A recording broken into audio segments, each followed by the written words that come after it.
राजा ने सबसे सुंदर और योग्य महिला चुनने के लिए एक खास शरीर परीक्षण ढांचा बनवाया।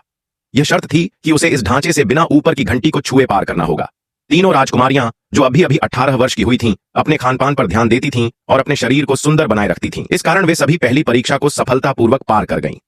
उसने सेवकों को 3 गिलास लाल शराब तैयार करने का आदेश दिया।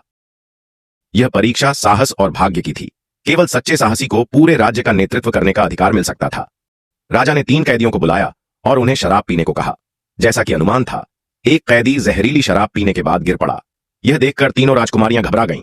इसके बाद सेवकों ने तीनों राजकुमारियों की आंखों पर पट्टी बांध दी और फिर से 3 गिलास लाल शराब तैयार की। अब बारी थी राजकुमारियों के चुनाव। इस बीच मरने से डरने वाली चुई हुआ ने तुरंत प्रतियोगिता से बाहर होने की घोषणा कर दी, लेकिन शाओमी ने साहस के साथ प्रतियोगिता जारी रखने का निर्णय लिया। शाओमी ने एक गिलास उठाया और उसे बिना कुछ कहे पी गई। उसे ठीक देखकर डामी और भी डर गई। अब उसके सामने केवल 2 गिलास बचे थे और वह समझ नहीं पा रही थी कि क्या चुने, लेकिन डर ने उसे फिर से रोक दिया और उसने गिलास वापस रख दिया। इसके बाद शाओमी ने फिर से एक गिलास उठाया और उसे पी गई। सभी लोग उसकी हिम्मत देखकर हैरान थे। उसने अंतिम गिलास भी पी लिया।